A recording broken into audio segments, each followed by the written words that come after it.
Dobry wieczór, szanowni państwo. Witam na kolejnym spotkaniu z cyklu Książka w Teatrze. To już jest kolejne spotkanie online. Bardzo cieszymy się, że mimo pandemii i tej sytuacji, jaką teraz mamy, możemy się nadal z państwem spotykać. Wiem, że te spotkania cieszą się powodzeniem. Wychodzą fantastyczne książki, więc bardzo mi miło powitać państwa raz jeszcze. Dzisiaj mamy taki wyjątkowy wieczór, dlatego że mówimy o książce wydanej przez Instytut Teatralny, o pismach teatralnych Łesia Kurbasa,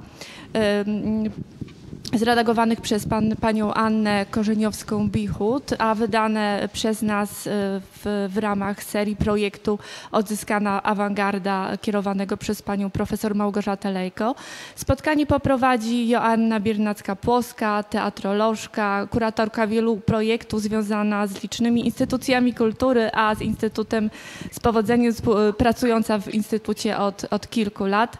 Zapraszam cię, Asiu. Asia przedstawi wszystkich uczestników spotkania. Miłego wieczoru. Dobry wieczór Państwu. Witam bardzo serdecznie na dzisiejszym spotkaniu poświęconym tekstom teatralnym Łesia Kurbasa i chciałabym bardzo serdecznie powitać 4 moje wspaniałe rozmówczynie. Witam panią profesor Małgorzatę Lejko, kierowniczkę projektu Odzyskana Awangarda, profesorkę w Katedrze Dramatu i Teatru Uniwersytetu Łódzkiego. Witam panią dr Annę Korzeniowską-Bichut, redaktorkę naukową i tłumaczkę literatury ukraińskiej oraz filmu w języku ukraińskim. Witam panią dr Maję Harbuziuk, docenta Katedry Teatrologii i Sztuki Aktorskiej na Wydziale Kultury i Sztuki Lwowskiego Uniwersytetu Narodowego imienia Iwana Franki. I witam panią Oksanę Czerkaszynę, aktorkę, która jest absolwentką Uniwersytetu Artystycznego w Charkowie, a obecnie aktorką Teatru Powszechnego w Warszawie. Tak się składa, że o wybitnym ukraińskim twórcy i reformatorze teatru będą rozmawiać same kobiety. Ale być może jest to znak czasu. Być może jest tak, że to właśnie kobiety będą teraz przejmować pałeczkę i prowadzić dyskusje, reformy i będzie nas coraz więcej. To taka mała dygresja i żarcik. Ja muszę się od razu do czegoś przyznać. Myślę, że to jest też tak, że jestem reprezentantką trochę dużej części słuchaczy i oglądaczy oraz czytelników dzisiejszego spotkania i tekstów, które za chwilę będą dostępne w księgarniach Łesia Kurbasa, a mianowicie mimo swoich teatrologicznych studiów przyznaję, że przygotowując się do tego spotkania usłyszałam i zapoznałam się z pracami tego wybitnego ukraińskiego twórcy po raz pierwszy. Być może są to dziury w mojej edukacji teatralnej, ale rzeczywiście jest tak, że mój obszar zainteresowań jakoś nigdy nie zahaczył o te rejony i było to dla mnie takie dosyć, powiedziałabym, szokujące, imponujące odkrycie, możliwość zapoznania się z tymi tekstami. Chciałabym się wszystkich pań zapytać na początek, zanim przejdziemy do rozmowy o książce i o tekstach, które się w niej znalazły oraz o tym niesamowitym projekcie, jakim był projekt poświęcony awangardzie środkowoeuropejskiej. Chciałabym się was, drogie panie, zapytać tak szybciutko o wasze pierwsze, najwcześniejsze spotkanie z nazwiskiem Łeś Kurbas. Może zaczniemy od pani profesor Małgorzaty Lejko.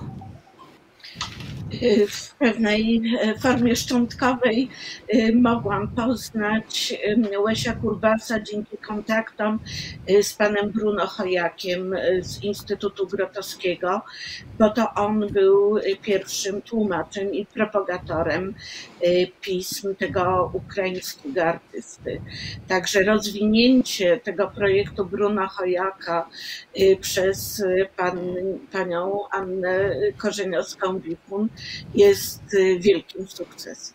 Pani profesor, ale rozumiem, że to było w jakieś połowa lat, około 2000 roku, wcześniej, później, lata 60, 70, 80. Jak wcześniej się zajmował tym.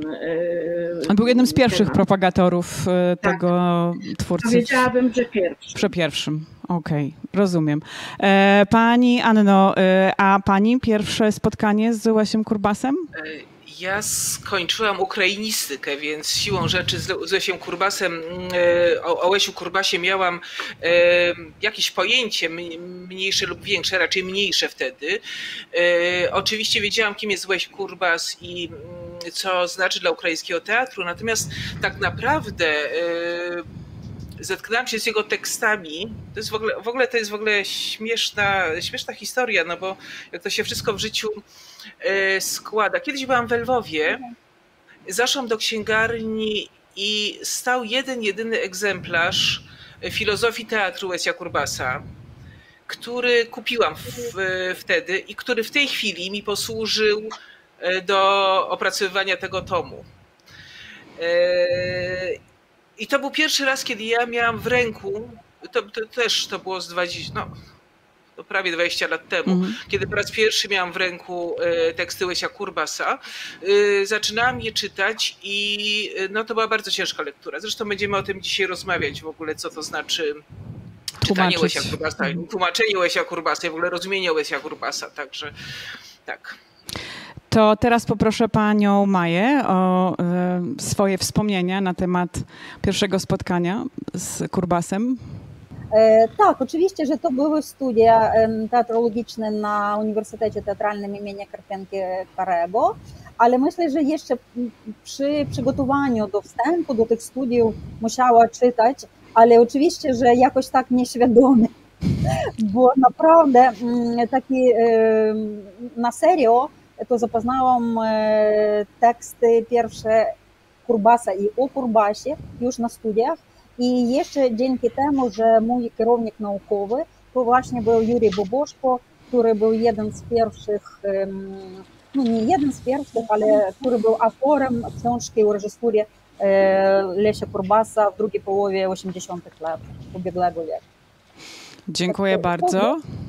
Koniec 80. lat. Koniec lat 80. Pani Oksano, a pani pierwsze spotkanie z Łesiem Kurbasem? Jako nazwiskiem, postacią?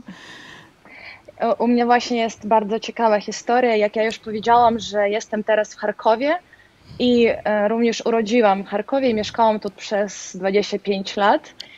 I dla Charkowa postać Kurbasa jest wyjątkowa. I kiedy ja miałam 12 lat, ja poszłam do takiego rodzinnego stomatologa, który jest intelektualistą, jak każdy lekarz, ja tak myślę. I on mnie spytał, co bym ja chciała robić w życiu. Ja powiedziałam, że ja chcę być aktorką. I wtedy on mnie spytał, jak ja chcę być aktorką, czy ja wiem, kto to jest Les Kurbas, Roman Czerkaszyn, jeszcze mam też nazwisko Czerkaszyna. I ja powiedziałam, że nie wiem. No i on mi powiedział, to wtedy musisz wiedzieć, kto to jest, jeżeli chcesz być aktorką. I właśnie od tych moich 12 lat zaczęła się moja jakby taka mocna droga w historii w ogóle rozstrzelanego odrodzenia, postaci Kurbasa, no i bardzo wielu innych postaci bardzo ważliwych dla Charkowa, dla Ukrainy i dla mnie, jak dla Oksany. Ale teksty już czytać zaczęło oczywiście na studiach, czyli w 12 lat jeszcze nie miałam dostępu. Okej, super. Dziękujemy bardzo. I teraz może w takim razie wrócimy z powrotem do pani profesor i może wrócimy do tego pomysłu i porozmawiamy chwilę o odzyskanej awangardzie i o tym wielkim projekcie, który zorganizował między innymi Instytut, ale nie tylko, teatralny. Jakby pani profesor mogła przybliżyć krótko, że tak powiem, początki i też kontekst, w jakim ten wybór tekstów Łesia Kurbasa mógł się pojawić i pojawił i został wydany, czyli czym jest ten projekt Odzyskana Awangarda i Europy Środkowo-Wschodniej? Ten program, który realizujemy teraz w ramach Narodowego Programu Rozwoju Humanistyki, miał swój prolog, miał swój program pilotażowy, który nazywał się podobnie Odzyskana Awangarda i był realizowany w Instytucie Teatralnym w roku 2017, który w Polsce był ogłoszony Rokiem Awangardy. Kierownikiem tego programu pilotażowego był profesor Dariusz Kosiński I to, co udało się zrobić wtedy, stanowiło podstawy naszego wniosku o przyznanie tego projektu NPRH. A udało się wtedy zrobić rzeczy najważniejsze. Przede wszystkim stworzony został zespół badaczy międzynarodowych z Europy Środkowo-Wschodniej i to jest wielka zasługa Dariusza Kosińskiego i koleżanek, które pracują w Instytucie Teatralnym, ponieważ tylko dzięki tej międzynarodowej współpracy udało nam się wydać antologię tekstów źródłowych awangardy teatralnej Europy Środkowo-Wschodniej. I to jest wielkie osiągnięcie. Nigdy wcześniej w żadnym kraju nie podjęto takiego trudu zebrania i wspólnego wydania tekstów źródłowych dla awangardy. I wtedy właściwie te awangardy z różnych krajów tej części Europy spotkały się i okazało się, że mamy bardzo wiele tematów, wątków, tropów, które moglibyśmy rozwinąć w dalszych badaniach. W ramach tego programu pilotażowego odbyło się kilka konferencji, między innymi konferencja w Londynie, której współorganizatorem był Instytut Teatralny i dorobek tej konferencji został także utrwalony w postaci angielskojęzycznego tomu poświęconego awangardzie teatralnej. Wtedy dopiero zaczęliśmy myśleć, co możemy jeszcze zrobić w tym zakresie. Pani profesorze, wejdę w słowo. Proszę może powiedzieć, żebyśmy mieli świadomość skali tego przedsięwzięcia. O ilu krajach mówimy mniej więcej, w sensie o jakiej grupie badaczy i na jak długo ten projekt został zakrojony, w sensie czy on się już zakończył, czy po prostu jeszcze trwają prace w ramach tego projektu, żebyśmy też dali uczestnikom spotkania wyobrażenie skali państwa, naszego przedsięwzięcia, z czym się Państwo musieli mierzyć? Ten projekt, który realizujemy teraz, rozpoczęliśmy w roku 2018 i będzie trwał do roku 2023, a więc to jest dobry 5-letni okres na rozwinięcie takich badań. Natomiast oprócz zespołu polskich wykonawców, w którym znaleźli się profesor Kosiński, pracowała z nami profesor Ewa Guderian-Czaplińska, potem doktor Justyna Michalik-Tomala, Małgorzata Dziewulska. Także w pewnym momencie weszła profesor Dorota Fox i profesor Wojciech Dudzik. Ten zespół został dopełniony przez partnerów zagranicznych.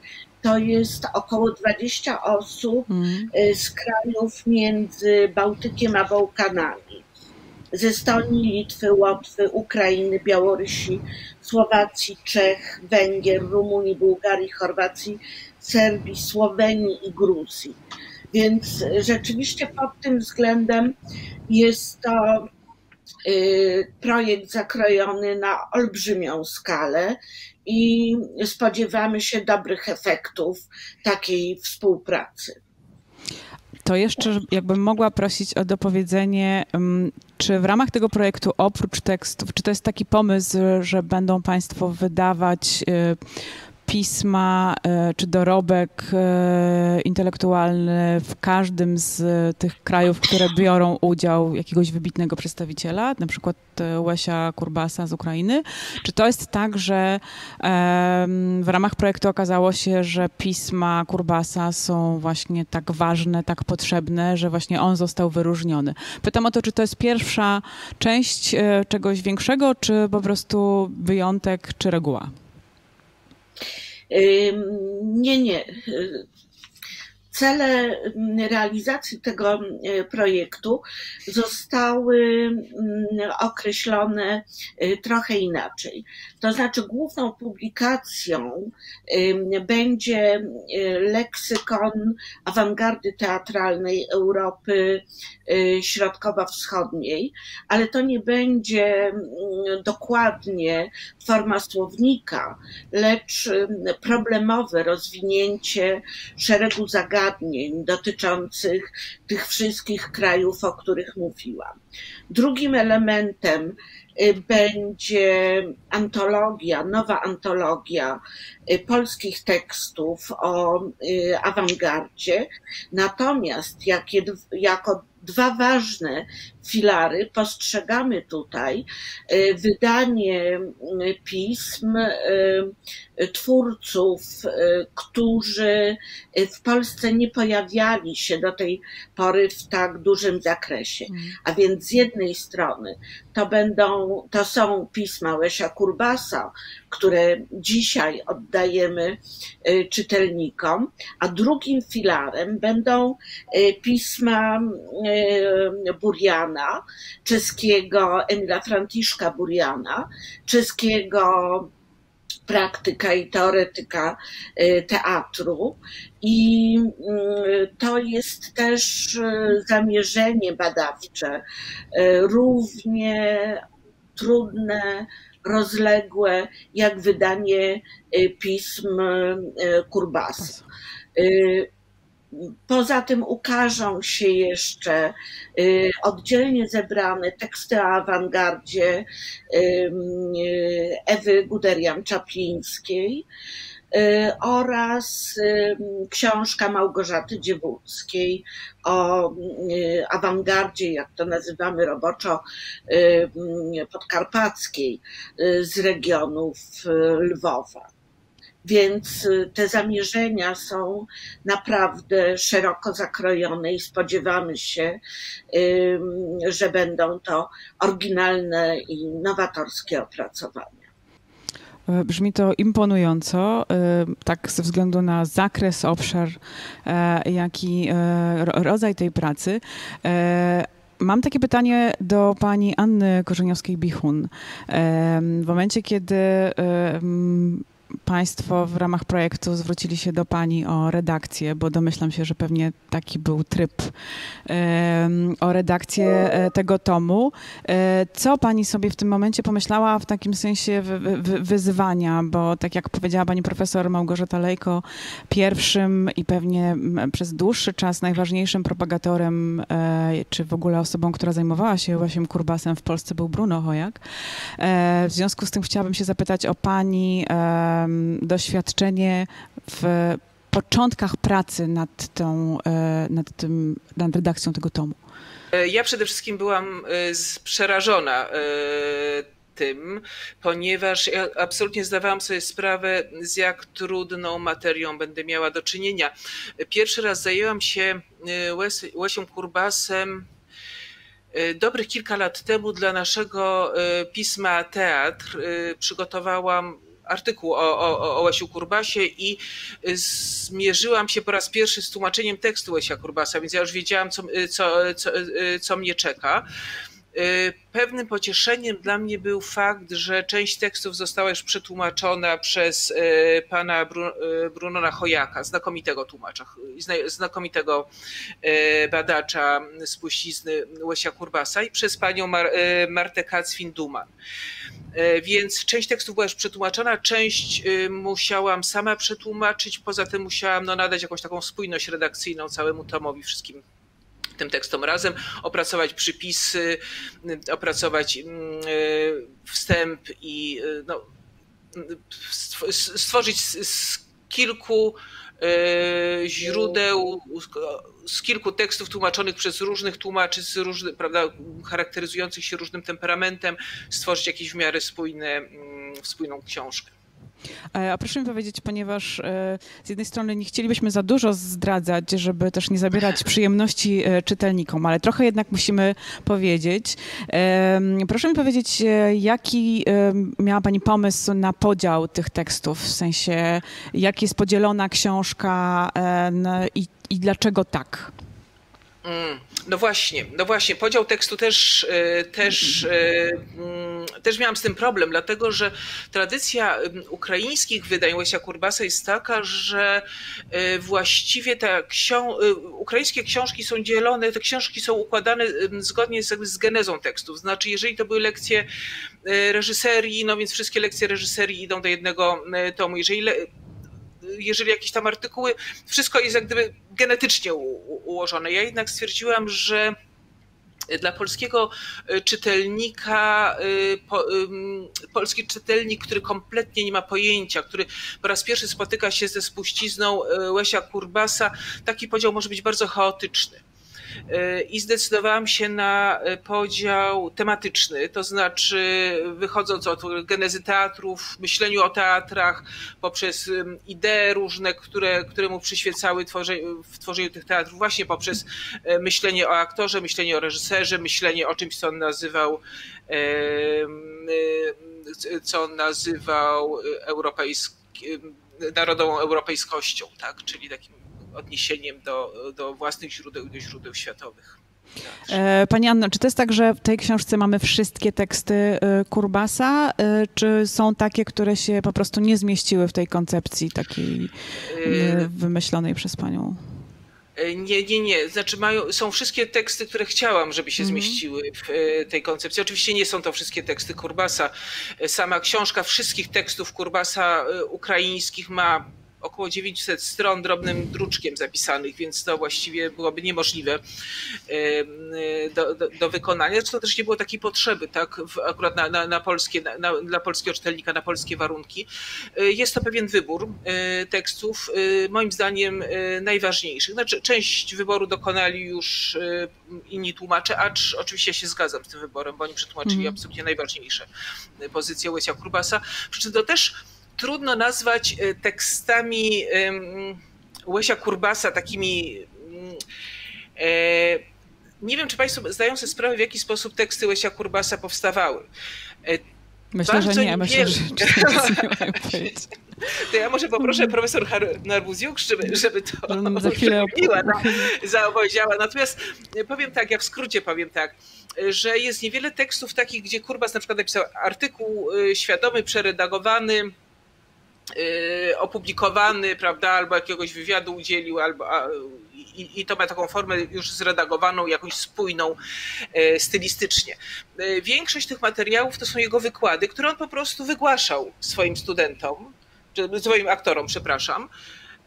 Więc one miały wszelkie cechy języka mówionego, z pewnym brakiem spójności stylistycznej, powtórzeniami, niedopowiedzeniami, pewnymi opisami kontekstów, tak?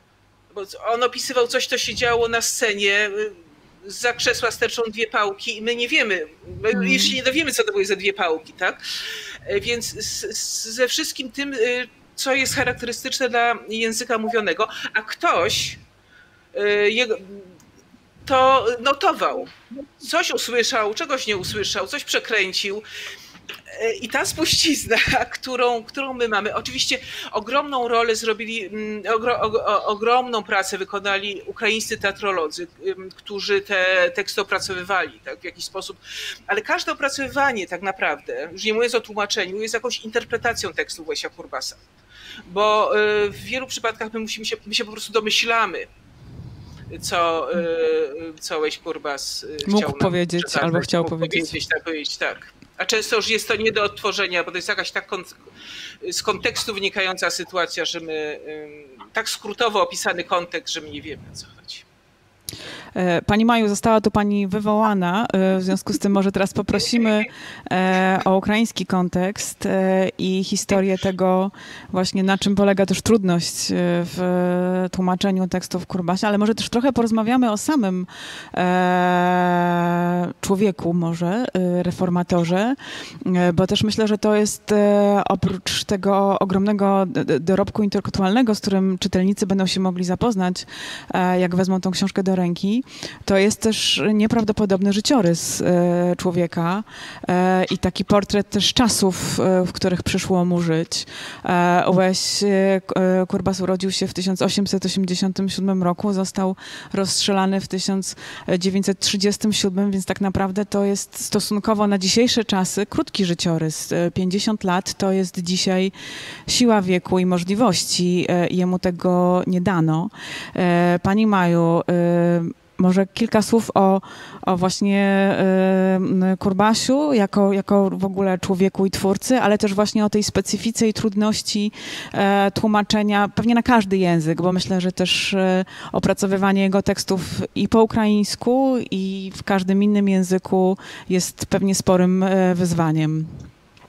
Co zostało też z tego dorobku, w sensie takiego, jak to możemy się domyślać, jeśli chodzi o historię społeczno-polityczną Ukrainy, co z tego dorobku zostało, jak on był przechowywany, do czego mamy dostęp, do czego nie mamy dostępu, jakie są, że tak powiem, źródłowe jeszcze materiały, które może kiedyś wypłyną, a może nie. Dziękuję bardzo i za wywołanie od pani Ani i za zaproszenie na to spotkanie, bo naprawdę ta książka to jest wybitne wydarzenie nie tylko dla czytaczy z polskiej teatrologii, z polskiej, a i dla ukraińskiej. Bardzo trudno w krótkim czasie powiedzieć, ale jeżeli zacznę od tych trudności rozumienia Kurbasa, to za tym powstanie oczywiście ten czas, w którym on żył, i te problemy, i te wątki, które wpływały na jego życie. Właśnie pani Ania mówiła o tym, że te teksty jest w wielu miejscach takie ciemne, zaciemnione. I pochodzi to właśnie nie tylko od tego, że to były studenci, że ktoś dobrze pisał, ktoś gorzej, ale jeszcze chodziło o różnym poziomie edukacji. O ile Kurbas jako człowiek uniwersytetu, człowiek, który był studentem Uniwersytetu Lwowskiego, Uniwersytetu w Wiedniu, i który właśnie przeżył bardzo ważne dla siebie lata w Wiedniu na początku XX wieku, które bardzo na niego miały istotny wpływ. Właśnie ten Kurbas, kiedy zaczął działać w Charkowie, w Kijowie, to spotkał się z trochę albo nawet całkiem inną audytorią, która przyszła studiować teatr do niego. Studiować i pracować. I dlatego, że to były ludzie w więcej mierze od ziemi albo proletariatu i ludzie, którzy miały oczywiście w wielu razy mniejszy poziom edukacyjny. Dlatego to rozumienie Kurbasa i to, co mówił Kurbas, zostało dla nich nie do końca zrozumiałe. I właśnie te zapisy, które zrobione nie samym Kurbasem, a przez tych młodych ludzi, właśnie od tego też idzie ten wielki problem adekwatnego i ścisłego rozumienia tekstów Kurbasa. I życie... A czy on się, przepraszam, że przerwę, a czy on się interesował właśnie tym, co się dzieje z tymi jego wykładami, czy on to w jakikolwiek sposób autoryzował, czy zależało mu też na tym, żeby ta spuścizna była jakoś archiwizowana, czy ta gorączka, którą on miał, tak trochę go odbieram, czytając te rzeczy i jego biografię, taki nieprawdopodobna potrzeba działania jednak i robienia, i naprawiania, i realizowania tego teatru, czy on po prostu w ogóle nie zwracał na to uwagę? Czy wiemy coś, jaki on miał stosunek do tego dziedzictwa, które zostawia? Czy miał taką świadomość? Niestety, jeżeli by historia dała możliwość Kurbasu przeżyć dłużej, to na pewno, że w latach starszych on przyszedł do jakiegoś uporządkowania i do jakiegoś systematyzowania tego, co napisał nie tylko on, ale i za nim. Ale właśnie jak pani prawidłowo mówi, że dla niego ważnym było działanie. I na teatrze, i w pracy pedagogicznej, bo wychował po sobie bardzo ważną szkołę reżyserską i aktorską. I dlatego te zapisy były oczywiście dla niego drugorzędne i o autoryzację oczywiście też nie chodziło. Niestety, dla nas teraz niestety. Bardzo dziękuję. Pani Oksano, jest Pani jedyną praktyczką wśród naszych rozmówczyń i chciałabym się zapytać, bo mnie to szalenie interesuje, jak bardzo żywy jest Kurbas i jego pomysły w nauczaniu aktorów i reżyserów ukraińskich, bo wiemy już, że w Polsce jednak panie wykonały pionierską robotę i myślę, że teraz będziemy się zapoznawać w takim szerokim zakresie z tymi tekstami, które były wcześniej znane dla wtajemniczonych. A moje pytanie jest takie, jak pani jako aktorka, czy pani jako aktorka była nauczana o pomysłach Kurbasa na teatr, na aktora, czy na przykład to jego słynne porównanie do Arlekina świadomego, czy to jest coś, czego pani dotykała na studiach, czy to raczej była teoria, Kurbas był wielkim reżyserem i trzeba się nauczyć i koniec?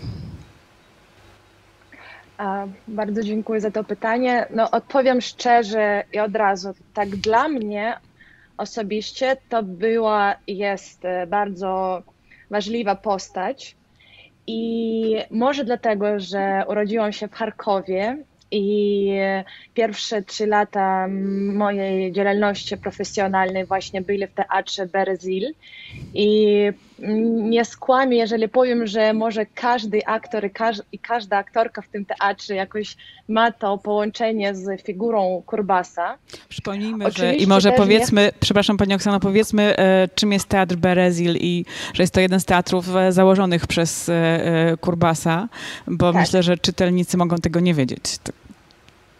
I to właśnie jest ostatni teatr, w którym on pracował i ostatni teatr, jakby ostatnie miejsce pracy, po którym go zaaresztowali i potem okropnie zabili w Sandormochu. Właśnie jakby dla mnie i kiedy ja byłam na studiach i może przez to, jakich miała wykładowczyń najpierw, czyli ta postać stała jakby powiedzmy taką pianową, czyli ja nie mogę powiedzieć, że zostało coś, że mi mogli nauczyć, jakby co to znaczy być świadomą marionetką, ale na takim poziomie, wiecie, to znaczy role model, albo na takim poziomie duchowym, nie wiem co to znaczy, oczywiście nic to nie związano z jakąkolwiek ezoteryką, tylko na jakimś takim poziomie odczuwania tej postaci.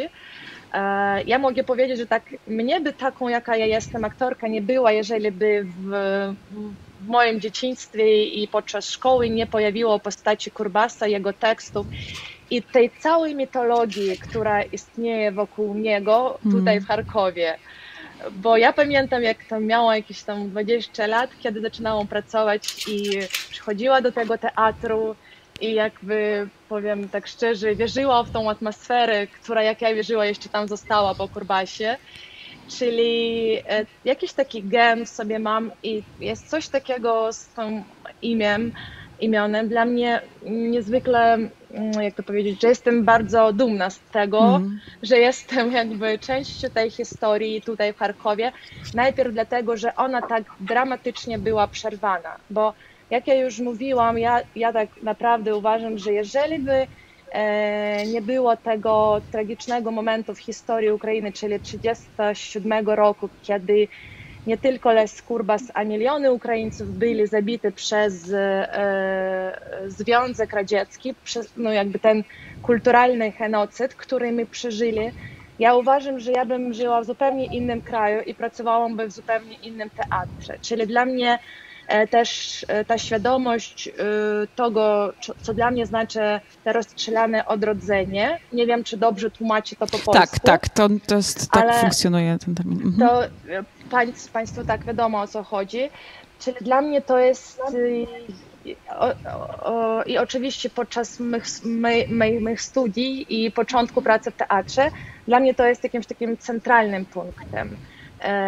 Najpierw dlatego, że jak już było, bardzo dziękuję, do mnie na tym spotkaniu powiedziano, że Lech Kurbas był najpierw artystą, który mówił o tym i pisał o tym, że właśnie filozofia sztuki jest bardziej nawet ważniejsza niż na przykład działanie, czyli przez Kurbasa i dzięki Kurbasu zaczęłam rozumieć swój zawód trochę więcej niż tylko być na scenie i coś grać. Czyli przez to, że miałam dostęp do jego tekstów, też rozumiałam, że muszę jakby walczyć o swoją świadomość i jakąś inną czułość jako aktorka. Oczywiście to trochę brzmi tak, powiedzmy, no ja nie wiem jak to powiedzieć, jako czas mojej takiej młodości, takiej pierwszej młodości, ale nawet teraz to dodaje mi sił i mocy, przecież już mam jakiś taki dystans i jakąś taką wewnętrzną krytykę do tej postaci, albo do tego, jak ona jest reprezentowana w Ukrainie. Ale dla mnie to znaczy bardzo dużo, jak dla aktorki i dla mego praktycznego działania również. Dziękuję. Pani Oksano, a jeszcze jedno pytanie. Czy wraca Pani do jego tekstów? Czy czyta Pani jego teksty teraz na przykład? Zdarza się Pani? Właśnie ja bardzo chciała przed naszym spotkaniem przeczytać coś znów, ale przez to, że miałam taką rodzinną problemu, nie miałam czasu niestety przez ostatnie 2 tygodnie, bo musiałam jakby być trochę w innych miejscach. Ale teraz jak gadam tutaj, to i jestem znów, mówię, w Charkowie, to aż bardzo chcę to zrobić, bo nawet do tego czasu, jak jestem teraz już, cytaty z jego tekstów żyją ze mną. Na przykład teraz przypomniałam sobie cytat z jego tekstów, gdzie on mówi: sztuka umiera, dlatego że miłość umiera. I bardzo dobrze pamiętam ten cytat i bardzo dużo o nim myślałam, kiedy znów była trochę młodsza niż teraz. Właśnie znów to było, oczywiście to jakiś taki też poziom romantyczny, ale dla mnie zawsze to takie myślenie było o tej jakiejś, no takiej czułości artystyczną i takim patrzeniu w ten świat jakby, nie wiem, artystycznym, trochę innym. No, na takim poziomie tak, a już bardzo dawno nie czytałam tekstów Kurbasa, ale z przyjemnością czytam książkę, którą wydałam. Bardzo dziękuję. Pani Anno, to ja mam może pytanie do Pani w tej sytuacji. Skoro mówimy o Lesiu Kurbasie właśnie jako takim wielkim reformatorze, czy możemy w jakimś wielkim skrócie powiedzieć 2-3 słowa, przybliżyć trochę kilka, bo nie pewno się nie da wszystkiego, ale takie najważniejsze może elementy jego pomysłów, ale też myślę o tym, rozmawiałyśmy chwilkę wcześniej z panią Mają o kontekście, w jakim pojawił się Kurbas na Ukrainie, bo myślę, że to dla polskiego odbiorcy jednak jest ważne, żeby to powiedzieć i uświadomić sobie, z czym Kurbas się musiał mierzyć jako twórca teatralny i jakim wyzwaniem było to, co on proponował, w kontekście tego, co się działo może właśnie w Polsce i w okolicznych krajach, jak bardzo inne były te doświadczenia, ale też bardzo bym była wdzięczna, gdyby zechciała Pani przybliżyć takie najważniejsze myślę, nie wiem, może idąc trochę spisem treści i tym, jak pani poszeregowała ten materiał, ale takie najważniejsze, jakby słownik Kurbasa, najważniejsze pomysły reformatorskie na teatr, na sztukę aktorską, na reżysera, na to, czym powinna być ta sztuka w życiu społeczeństwa. Wiem, że to temat tak, rzeka. No nie, temat rzeka. Ja może trochę inaczej podejdę do pani pytania. Przede wszystkim zacznijmy od tego, że Kurbas był dzieckiem swoich czasów, w tym sensie, że on jakby połączył w swojej twórczości dwie takie najważniejsze w owych czasach, dwa najważniejsze w owych czasach procesy. Po pierwsze, wielką reformę teatru, która wtedy przetaczała się przez wszystkie sceny europejskie. I to był czas Kurbasa, który studiował w Wiedniu, który doskonale wiedział, co się dzieje w kulturze europejskiej. I to był czas Kurbasa, który mówił ilomaś tam językami i miał dostęp do literatury dramatycznej, jemu współczesnej, tej najnowszej. A druga sprawa, drugi proces to była tak zwana ukrainizacja, czyli ten czas, kiedy już nie chcę wnikać tutaj w szczegóły historyczne, bo nie mamy na to czasu ani miejsca, ale to był taki czas w kulturze ukraińskiej, gdzie ta kultura ukraińska w latach 20. bardzo intensywnie się rozwijała. I Kurbas był dzieckiem tych dwóch procesów. To jest w ogóle w jego życiu taka dwoistość jest bardzo charakterystyczna, tak, bo z jednej strony właśnie te dwa procesy się nałożyły na jego cały, na jego postawę artystyczną i na jego dorobek artystyczny, a druga sprawa jeszcze też ciekawa bardzo w Kurbasie, też będę to króciutko o tym powiem, kiedy Kurbas zaczynał swoje życie zawodowe, właściwie w Ukrainie istniały dwa teatry ukraińskie. To znaczy dwie tradycje teatru ukraińskiego. Teatralne, tak. Teatru ukraińskiego w ogóle, tak. Kultury ukraińskiej. Jedna był teatr w tak zwanej podrosyjskiej Ukrainie, tak zwanej Wielkiej Ukrainie, jak to czasami się w literaturze to spotyka, czyli tej części Ukrainy, która była w składzie Imperium Rosyjskiego. A drugi teatr, druga tradycja teatralna była w Galicji i Bukowinie, czyli w tej części Ukrainy, która była częścią austro-węgierską.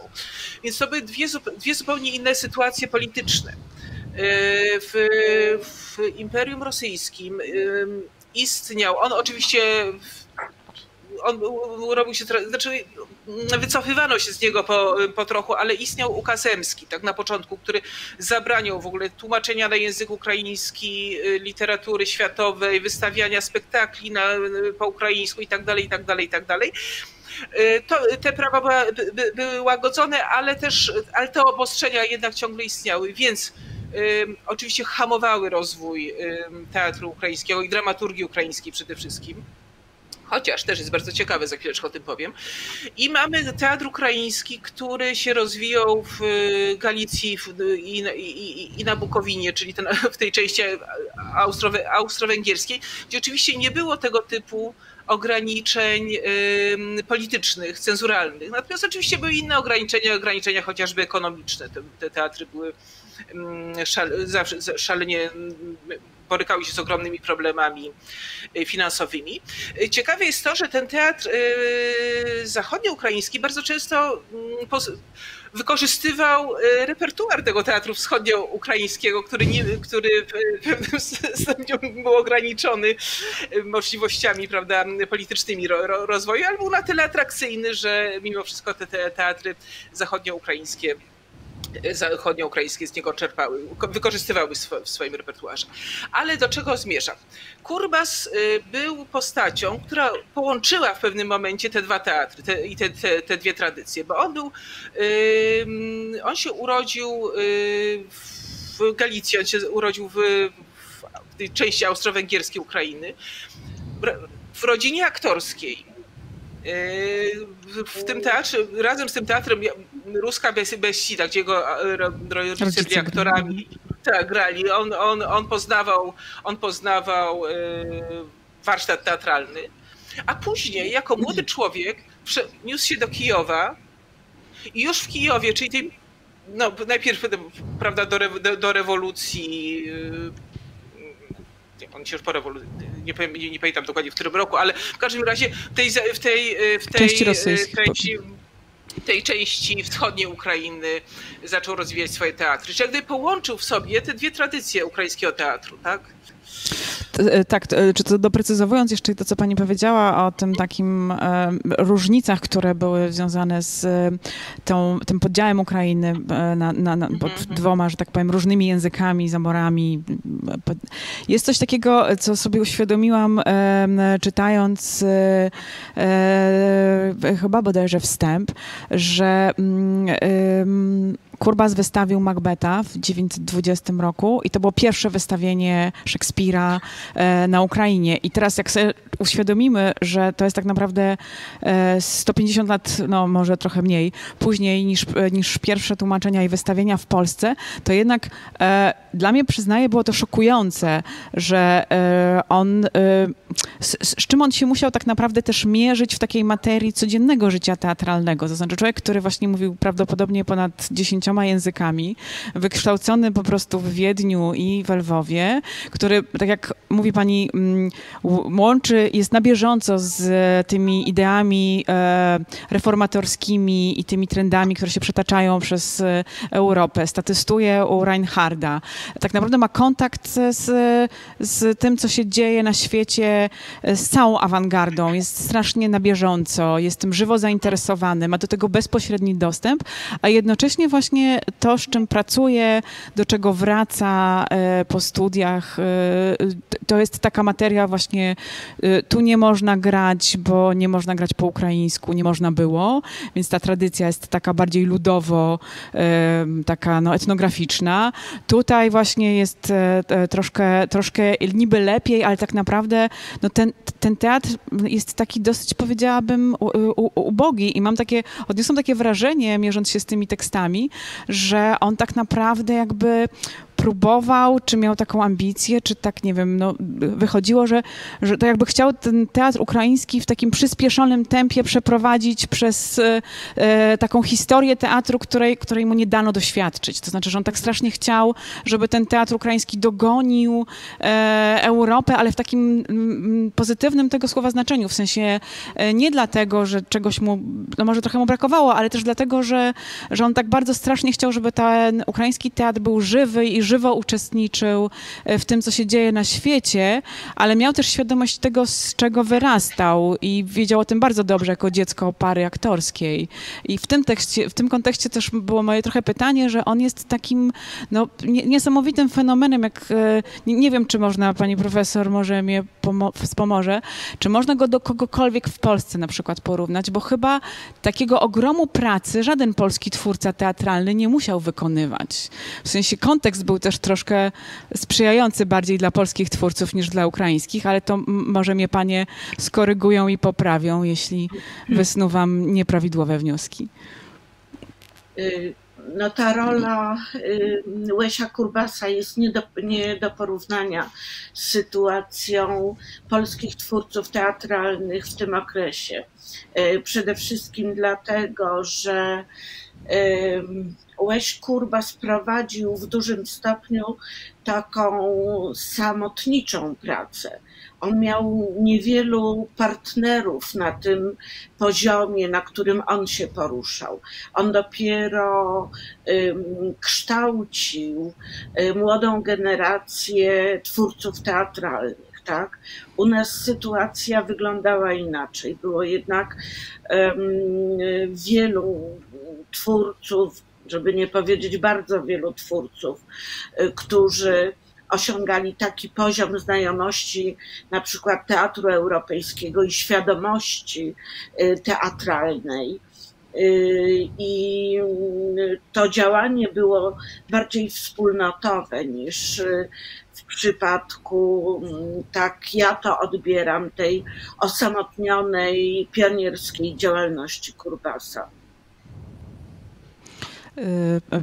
Pani Anno, trochę, że tak powiem, przerwałam Pani wypowiedź, ale bardzo chciałam, żeby widzowie i uczestnicy tego spotkania też, że tak powiem, uświadomili sobie ten kontekst, o jakim mówimy. Być może sięgną oczywiście do jakichś informacji i będą googlać i taka też jest rola tego spotkania, żeby sobie po prostu posprawdzali różne rzeczy, ale wydaje mi się, że to było istotne, żeby powiedzieć właśnie, bo dla mnie to jest jakaś tytaniczna praca. To znaczy to, co proponował Kurbas, to jest jakieś nieporównywalne z niczym, o czym wcześniej czytałam w różnych kręgach kulturowych. Ale wróćmy może do niego i do jego pomysłów na teatr, na reżysera, na aktora, na ukraiński teatr. Bardzo ładnie to badaczka ukraińska, pani Nelly Kornijenko, określiła, że o ile w teatrach europejskich, prawda, któryś z reżyserów zajmował się teatrem symbolicznym, ekspresjonizmem, różnymi stylami, Kurbas zajmował się wszystkim. Po prostu nie miał wyjścia. Nie miał wyjścia, on rozwijał każdy teatr, oczywiście na różnych etapach swojej działalności, tak, ale próbował w każdym razie rozwinąć każdy z tych jemu współczesnych, najważniejszych nurtów światowego teatru. Oczywiście on zrywał z całym, tak jak wielka reforma teatru, zresztą w całej Europie, zrywał z całym tym takim teatrem mieszczańskim, z tym teatrem gwiazdorskim, prawda, na pierwszy... Też miał różne etapy, fazy swojej twórczości. Raz uważał, że na pewnym etapie uważał, że najważniejszy jest reżyser, później jednak oddawał bardziej aktorom, przekazywał aktorom tę pałeczkę, ale tak czy inaczej próbował ten teatr zreformować w każdym możliwym zakresie, to znaczy od repertuaru, poprzez same spektakle i sposób wystawiania tych spektakli, poprzez dekoracje. Był pierwszym ukraińskim reżyserem, który zaczął współpracować z malarzami, artystami, którzy robili dla niego dekoracje. Tak myślał o scenie i dekoracji i wyglądzie tej sceny właśnie w kontekście jakiejś spójności artystycznej. I on także, już pomijając właśnie scenografię, pomijając repertuar, on miał też dwie swoje idee bardzo ważne dla niego, żeby wychować właśnie rozumnego Arlekina, czyli aktora, który prezentuje coś więcej niż samą taką technikę aktorską, a w dodatku ma prezentować dobrą technikę aktorską, bo też był bardzo zniesmaczony tym, co zobaczył na scenach ukraińskich, że aktorzy nie potrafią się poruszać, że aktorzy nie potrafią dobrze mówić, że prawda, mają kłopoty z dykcją i tak dalej. Więc on to wszystko próbował tych aktorów wykształcić i technicznie, i intelektualnie. Tak on uważał, że aktor musi być doskonale zorientowaną osobą w kulturze. Bardzo dobrze wykształconą. Wykształconą, tak, ale wykształconą, ale w ogóle wiedzieć, co się dzieje w kulturze, tak? W bieżącej kulturze. Dlatego też były tego lekcje na temat, wykłady na temat różnych zjawisk, z którymi się wtedy, prawda, które były dla niego wtedy ciekawe. I druga sprawa, on musiał też wykształcić widza, bo publiczność Kurbasa nie do końca rozumiała. To była publiczność przyzwyczajona do jednak takiego starego teatru i jego eksperymenty nie do końca trafiały w gust tej publiczności. Później ten jego cały okres charkowski, kiedy on był właściwie zmuszony, żeby ten wzorcowy teatr przenieść do stolicy ówczesnej stolicy radzieckiej Ukrainy, do Charkowa, dlatego się w Charkowie znalazł. No to też była jego ciągła walka z publicznością, która go nie rozumiała. Właściwie Szeweliow mówi taki językoznawca znakomity ukraiński, z którego pamiętników znamy ten okres charkowski Kurbasa bardzo dobrze. On uważa, że właściwie w Charkowie istniały dwa teatry, tak? Ten Kurbasa niezrozumiały i ten, który w ramach Bereziru próbowali robić inni reżyserzy, który był jakimś no, nie do końca zgodny z ideami Kurbasa, jakimś kompromisem między tym, o czym myśli Kurbas, o czym myślał Kurbas, a tym, co wymagała od niego lokalna publiczność. Także to jest szalenie ważne. Poza tym jeszcze szalenie ważny element znaczy szalenie ważna rzecz dla Kurbasa, mianowicie to, żeby połączyć jednak najważniejszy dorobek literacki czy artystyczny ukraiński z dorobkiem światowym. Tak zwana narodowa europejskość. Tak, żeby nie stracić ani jednego, ani drugiego, tak? Żeby kosztem repertuaru światowego nie stracić, nie zgubić tego, co jest najcenniejsze w literaturze ukraińskiej. Pani Maju, mam takie pytanie, czy ten termin narodowa europejskość i ten ideał, do którego dążył Kurbas albo do którego chciał wychować i widzów, i twórców, czy to jest idea, która jest żywa dzisiaj w teatrze ukraińskim? Czy ktoś podjął pałeczkę i próbuje dzisiaj realizować i jeśli tak, to jak? Jak rozumiany dzisiaj jest ten termin w teatrze ukraińskim? Zaraz też myślę, poproszę panią Oksanę, żeby powiedziała coś ze swojej perspektywy, ale najpierw bym chciała usłyszeć to od pani Mai, jak ona ocenia to dzisiaj. Dziękuję bardzo. Właśnie ta koncepcja narodowej europejskości to właśnie te, do czego teraz dąży teatr ukraiński.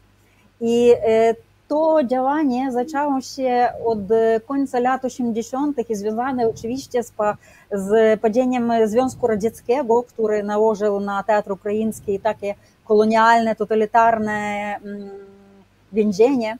I teatr ukraiński od tego czasu do dzisiaj jest w tej drodze do poszukiwania i do odzyskania swojej narodowej europejskości. Niestety tak bywa w sztuce, że w tym nam trudno powiedzieć, że pomogła, ale posprzyjała temu wojna teraźniejsza, bo teatr ukraiński od 2014 roku powstał przed problemem powiedzenia bardzo trudnych tematów i bardzo trudnych narratywów, właśnie powiązanych z traumą, z poszukiwaniem własnej identyczności. I teatr współczesny ukraiński, tak dla mnie, najbliżej teraz jest do idei Kurbasa właśnie w tych ostatnich 7, 6, 5 lat. I wygląda to po różnemu, bo mamy już dzisiaj, policzyłam, to chyba 4. pokolenie od Kurbasa. Były uczniowie Kurbasa, u tych uczniów były swoje, a teraz mamy nowe pokolenie. Czyli prawnuki, praprawnuki, tak już. Oczywiście, prawnuki. I oni już mówią bardzo różną mową teatralną. Ale właśnie dla mnie teraz Kurbas i teatr ukraiński łącza takie koncepty jak aktywność, aktualność, otwartość i wielojęzyczność. I właśnie ta narodowa europejskość, do której idzie teatr ukraiński. W różnych miastach można odrębnie mówić o tym, jak zostały przekazane zasady Kurbasa przez jego uczniów w szkołach teatralnych Charkowa, Kijowa, Lwowa, jak dzisiejszy teatr, jak życie charkowskie teatralne zawdzięcza tym, właśnie jak mówiła pani Oksana, genem teatralnym, który został się od Kurbasa. I do przykładu w Charkowie właśnie do COVID-u charakternym był taki fenomen bardzo wielkiej ilości teatrów alternatywnych, teatrów studyjnych, jak nigdy w innych miastach Ukrainy. W Lwowie to całkiem po innemu zaowocowało, do przykładu do powstania teatru imienia Lesia Kurbasa, który też działa do dzisiaj i stał takim bardzo ważnym, alternatywnym ośrodkiem teatralnym i nie tylko w Lwowie, a w całej Ukrainie. I dlatego Kurbas dla teatru współczesnego Ukrainy to jest taki moment właśnie swojej identyczności, rewolucyjności i awangardowości, teraz już w latach i w wieku XXI. Bardzo dziękuję. Pani Oksano, czy pani ma podobne wrażenia? Wiem, że pani życie zawodowe od jakiegoś czasu jest już związane bardziej z Polską niż z Ukrainą, ale czy podziela pani tą refleksję pani Mai, że dzisiaj jest taki moment, gdzie ta narodowa europejskość Kurbasa właśnie święci triumfy w teatrze ukraińskim? Ja oczywiście zgadzam. Najpierw jeszcze chciała dodać o tej charkowskiej, jak to powiedzieć, fenomenie Charkowa. Tak, bo na przykład ja po tych 3 latach pracy w Berezole, w tym teatrze, też poszłam z teatru akademickiego i zaczęła robić swój teatr Piękne Kwiaty, który też był w Warszawie na festiwalu. Czyli to był taki alternatywny teatr i liczyliśmy jakoś, podobno istniało około 30 teatrów na ten moment, kiedy ja byłam w tym teatrze. Takich prywatnych, miasto. W sensie takich inicjatyw awangardowych. Tak. Czyli po prostu młodzi ludzie, no nie wiem, czy zawsze młodzi, ale młodzi duchem. Młodzi ludzie zakładały, tak lepiej powiedzieć. Robili jakieś swoje zespoły, sprzedawali swoje spektakli i z tego żyli, jak ja również. A propos tego, co powiedziała pani Maja, oczywiście ja to widzę tak, że jesteśmy w takim stanie teraz jako kraj historycznie, że właśnie jakby ja wychowywałam się we wschodniej Ukrainie i tu przez długi czas istniało coś takiego, że jakby patrzyli bardziej na wschód, czyli na przykład tam na Moskwę, na tą szkołę psychologiczną i właśnie ta figura, ta postać Kurbasa jakby w moim kręgu zawsze była właśnie tą postacią, która odwracała tą narrację, żeby patrzeć właśnie na zachód. Ja oczywiście też mogę również krytycznie mówić o tej w ogóle sytuacji, kiedy musisz gdzieś patrzeć, bo ja na przykład uważam, że musisz po prostu być sobą i że jakby Ukraina dla mnie i ja jako ukraińska aktorka teraz jakby pół polska, pół ukraińska, oczywiście widzę te jakby drogi i te powiedzmy no nie wiem dokładnego słowa, ale te drogi, kiedy właśnie po prostu jesteś sobą i prezentujesz swoją identyfikację przez to, co jesteś, a nie przez to, że naśladujesz te czy inne rodzaje teatru, sztuki i tak dalej. Ale to, co ta postać Kurbasa, to co mówiłam wcześniej, ta role model, było czymś, że ty po prostu totalnie, na przykład ja odwracał swój wzgląd od Rosji, od Moskwy i tego innego świata i patrzył zupełnie w inne strony. To naprawdę tam 15 lat temu, kiedy studiowałam, to tak było i tak było dla mnie jakby radykalnie, powiem szczerze. I teraz, jeżeli mówić o dzisiejszej Ukrainie, dziękuję, może bym mogła już zaczynać krytycznie mówić o tym, że oczywiście, kiedy mówimy, to teraz nie dotyczy Kurbasa, tylko teatru ukraińskiego dzisiaj. Teatru. Czyli kiedy ja czasami czuję, jak ktoś mówi, no my jesteśmy takim europejskim teatrem, ja już czasami teraz mam takie wrażenie, że to jest trochę jak taki jakby, jak to powiedzieć, taki trend, jak mówisz to w Ukrainie, czyli a co za tym stoi, do końca nie wiem. Tak by to mogła skrytykować, ale jakby nie kosztem imienia Kurbasa, bo to też dla mnie jest to ciekawe i bardzo dziękuję za to spotkanie dzisiaj. Ja spróbuję jakoś też krytycznie to w swoim jakby w swoim życiu oglądać, co to chodzi z tą figurą wielkiego rewolucjonisty, wielkiego świętego, bo naprawdę jego życie jest tak jak na przykład życie jakiegoś świętego człowieka, który zmarł też tak tragicznie i nagle. To jest bardzo ciekawe, ale zgadzam, że on jest tą figurą, która tę narrację w ukraińskim teatrze odwraca tak radykalnie. W strony, które dla mnie są istotne i ważne, jak dla artystki. Dziękuję. Bardzo dziękuję pani Oksana za tą wypowiedź. Chciałabym się zapytać pani profesor Małgorzaty Lejko i pani Anny, co dla polskiego teatrologa, badacza teatru, ale być może też pokuszą się panie o praktyka.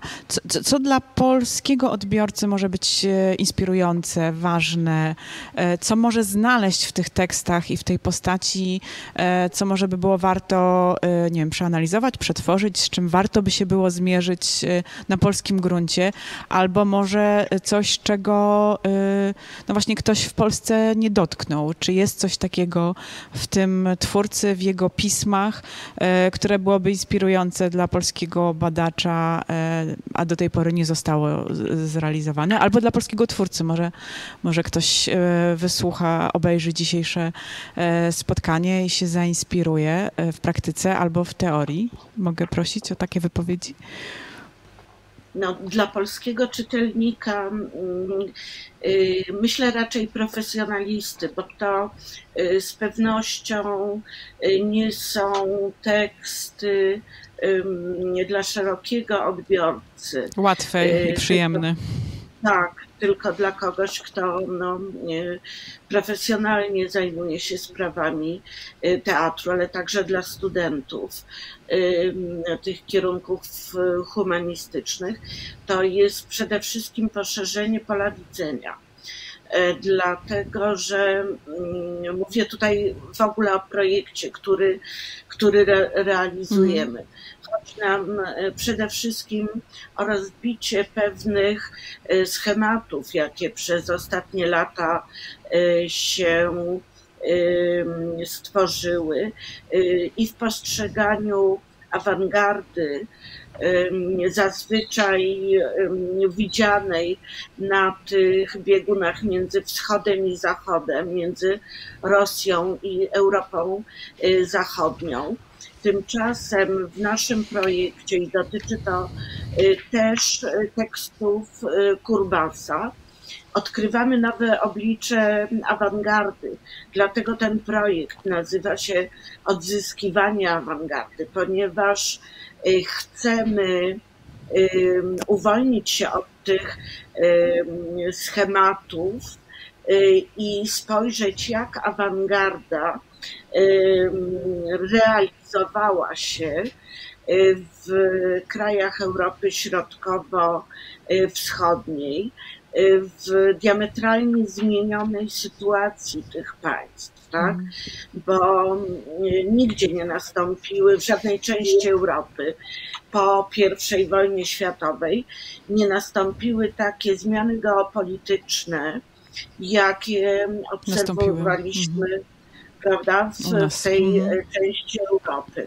Odzyskiwanie niezależności państwowej, tworzenie nowych organizmów państwowych, administracyjnych i prawdy awangardowe wywierały tutaj różny wpływ i odgrywały różną rolę, tak? Bo czasami w niektórych przypadkach, i tak będzie w pewnym sensie w przypadku Burjana, że awangarda, prądy awangardowe wywierały pewien wpływ na sztukę narodową, która wcześniej nie miała możliwości dojść do głosu. A w innych krajach, na przykład w Bułgarii, stanowiła absolutny margines, niewidoczny.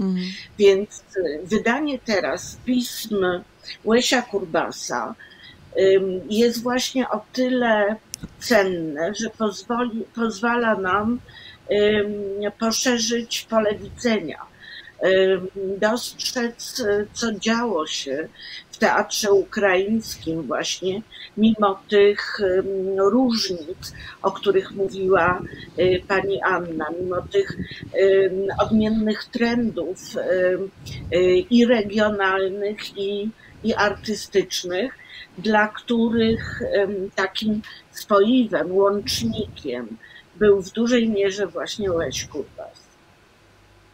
Bardzo dziękuję. Pani Anno, a pani jak myśli? Ja myślę, że my zapominamy jeszcze o takiej rzeczy, że cały dorobek Kurbasa, który też trochę nawiążę do pani Oksany, trochę będę broniła Kurbasa, ponieważ tak, z tym patrzeniem na zachód. Znaczy nie. Problem polega na tym, że żadna sztuka nie pojawia się w próżni, tak? Każda sztuka musi zaistnieć w jakimś kontekście artystycznym, historycznym. I teraz pytanie, jaki ten kontekst jest? Kurbas odwrócił ten kontekst, tak? Też odwrócił. On też miał inne potrzeby artystyczne, inne zainteresowania artystyczne.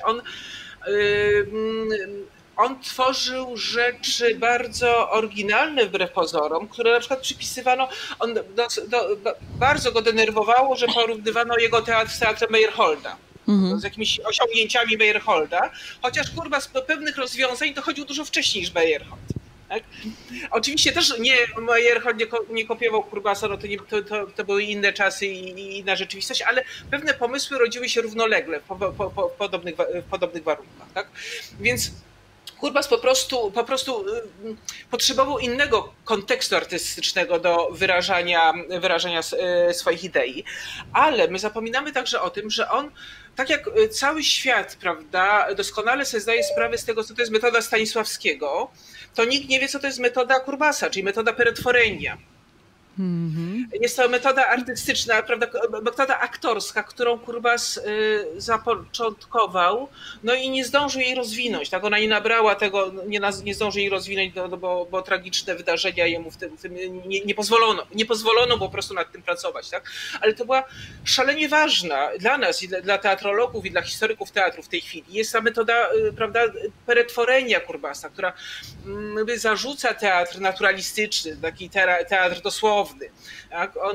Peretworenia to dla niego było takie, właśnie nawet zostawiliśmy to ukraińskie słowo, to się po polsku to się tłumaczy jako przetworzenie, ale to polskie przetworzenie to nie zawiera wszystkiego, co ten ukraiński termin zawiera. Czyli pewnego wymiaru filozoficznego w tym, tak? To było taka metaforyzacja rzeczywistości scenicznej, tak? Przetworzenie rzeczywistości na drodze jej metaforyzacji. I tego on wymagał od aktorów, nie bezpośredniego, nie gry psychologicznej, też bardzo go denerwowało, prawda? To wszelkie naturalizmy i psychologizmy. Naturalizmy, psychologizmy, on to bardzo krytycznie podchodził, on znalazł swój sposób na istnienie sceniczne aktora i tym sposobem było peretworenia. I to jest szalenie ważne, tak? To jest coś, o czym powinniśmy się przede wszystkim dowiedzieć i to zgłębiać, tak jak się uczymy o metodzie Stanisławskiego, tak powinniśmy się uczyć o metodzie Kurbasa, bo była ona absolutnie oryginalna i bardzo ważna w ogóle dla rozwoju ukraińskiego teatru. Pani Anno, a takie pytanie, mamy jedną książkę, ale ja bym chciała się zapytać, czy nigdy nie kusiło pani, żeby napisać biografię Łesia Kurbasa po polsku? Nie miałam takiego pomysłu, ale wie pani to... Bo to jest coś, co podkreśla też pani Oksana, ale przyznaję, że mnie to też uderzyło, przygotowując się do tego spotkania, że to jest naprawdę wielka, tragiczna postać. To znaczy człowiek, który no właśnie, dla jednych pewnie był zdrajcą w pewnym momencie, ale zgodził się na bycie artystą radzieckiej, ukraińskiej republiki i podał rękę rewolucji, zobaczył w tym potencjał możliwości, wspólnotę ze swoim pragnieniem, a potem został przez tą rewolucję pożarty w jeden z najgorszych możliwych sposobów. I wydaje mi się, że też ta postać, nie wiem, czy miał rodzinę, czy jej nie miał, czy całkowicie się poświęcił tylko i wyłącznie teatrowi, ale właśnie tak czytając te teksty brakowało mi trochę takiego kontekstu człowieka i tak jeżeli pani ma takie możliwości, chęci, to ja bym bardzo chętnie poczytała biografię Łesia Kurbasa po polsku. Nie wiem, czy ona istnieje po ukraińsku i na ile, że tak powiem, są to fakty znane, pewnie dużo bardziej niż w Polsce. A takie pytanie jeszcze do pani Anny, która spędziła pewnie nie jeden dzień i nie jedną noc nad redakcją tego tomu. Czy któryś z tekstów był wyjątkowo trudny?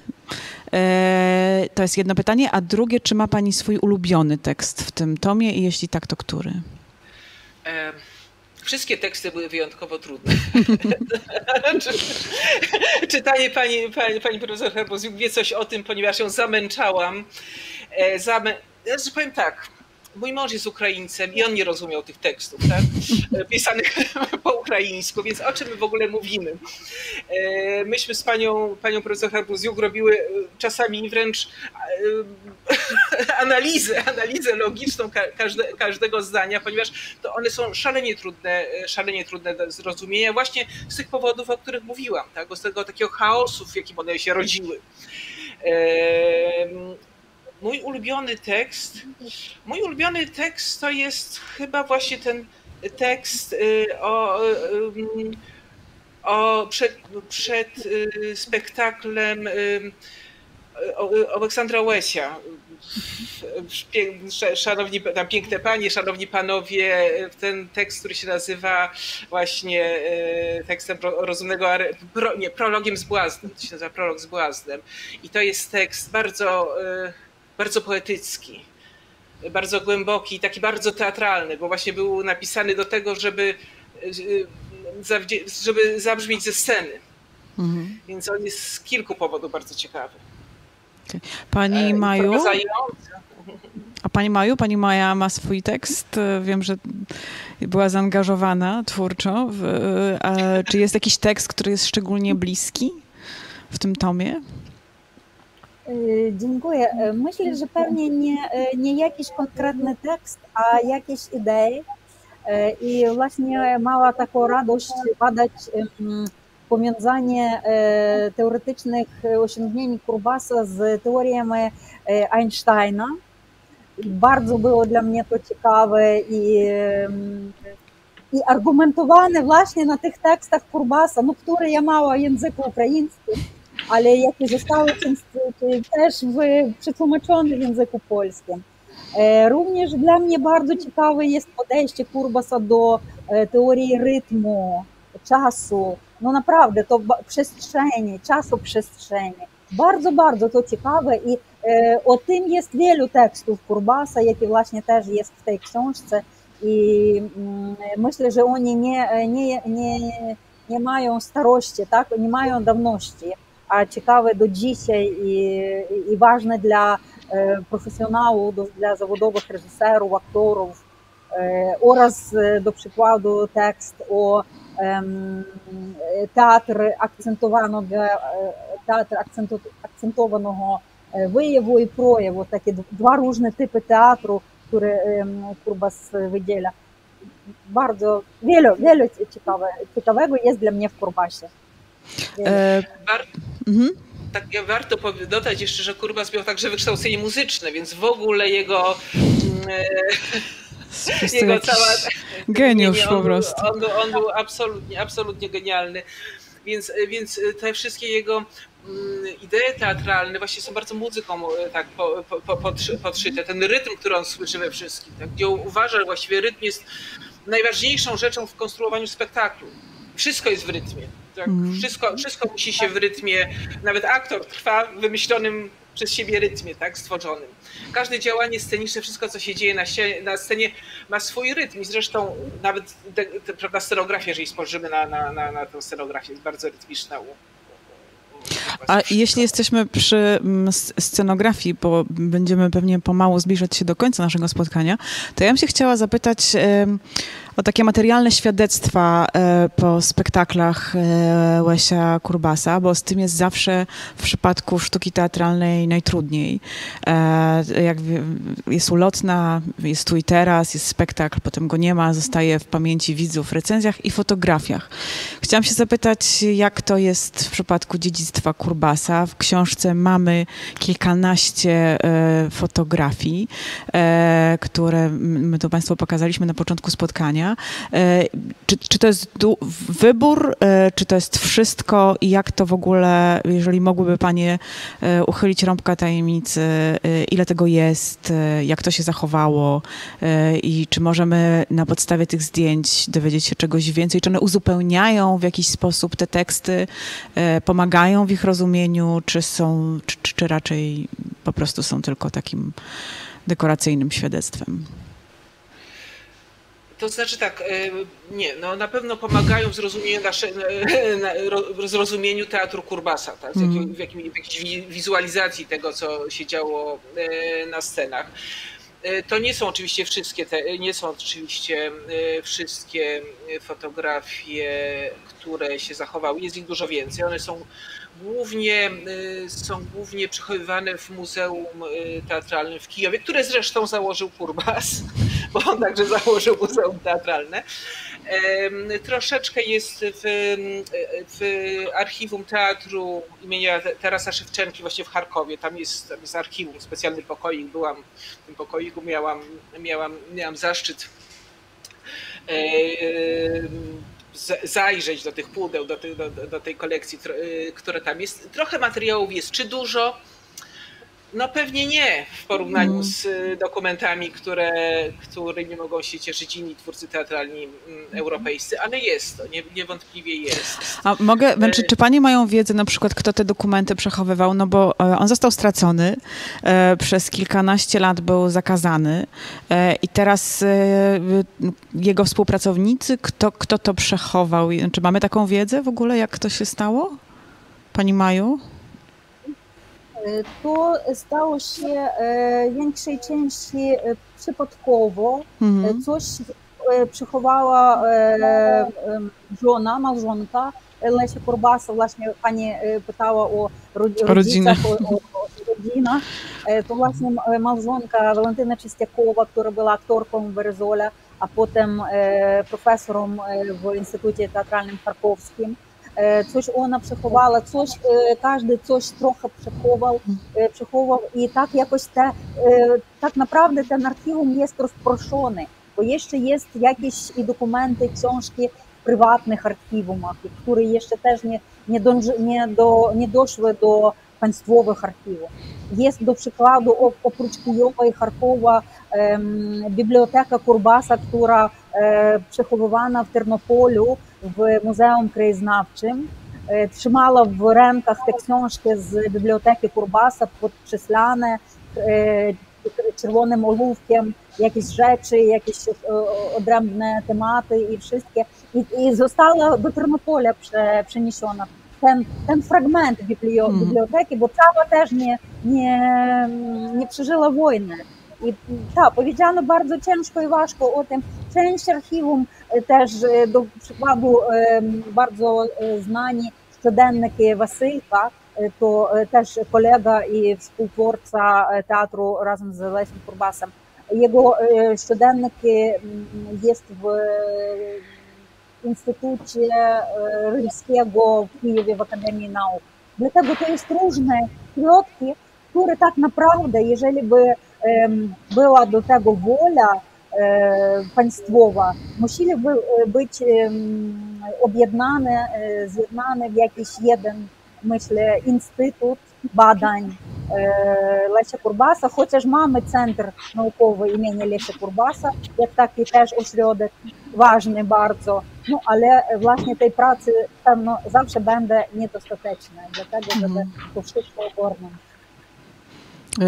Pani Anno, a co decydowało o wyborze konkretnych fotografii? W sensie rozumiem, że trzeba było dokonywać wyboru, to jest zawsze trudna decyzja. No tak. Nie, no przede wszystkim uważam, tak, które najbardziej odpowiadają treści jednak tym tekstom, które wybrałam i które są najciekawsze jako ikonografia, tak? Jako pewnego rodzaju, jako fotografie, więc które pokazują pewne charakterystyczne cechy tych właśnie budowania spektaklu przez Kurbasa. Największe problemy miałam z wyborem portretu Kurbasa. Właśnie myśmy zastanawiały się z koleżankami, które współpracowały, który portret Kurbasa. Bardzo nie chciałam, bo w Charkowie też widziałam, nie miałam w ręku, bo mi nie dano. W Charkowie, w Muzeum Literatury w Charkowie jest przechowywany ostatni dowód osobisty Kurbasa, z którym jego aresztowano. I jego bardzo smutne, okropne zdjęcie łagierne, tak, takie. I na ogół bardzo często tym zdjęciem kończą się wszystkie antologie, książki o Kurbasie, a ja bardzo właśnie nie chciałam się tym zdjęciem posłużyć. Znaczy, zdecydowałyśmy się z Marią Bogdaniuk, że jednak na ostatnim zdjęciem tym w książce będzie zdjęcie takiego młodego, dojrzałego, ale jeszcze młodego, pełnego sił Kurbasa. Żeby tak to zakończyć, tak? Jakimś optymizmem. Mimo wszystko, że znaczy na ile można tak optymizmem zakończyć to, ale żeby nie popaść w takie bardzo ponure skojarzenie. Bardzo paniom dziękuję. Jeżeli, nie wiem, chyba, że któraś z pań jeszcze chciałaby coś dodać do naszej rozmowy o tekstach Łysia Kurbasa, to teraz jest ten moment. Proszę bardzo, pani Maju, tak? Chcę właśnie może od imienia wszystkich teatrologów ukraińskich i wspólnoty teatralnej України podziękować pani Ani i pani profesor Małgorzacie Lejko za tą pracę wielką i po prostu niemożliwą, którą zdążyły.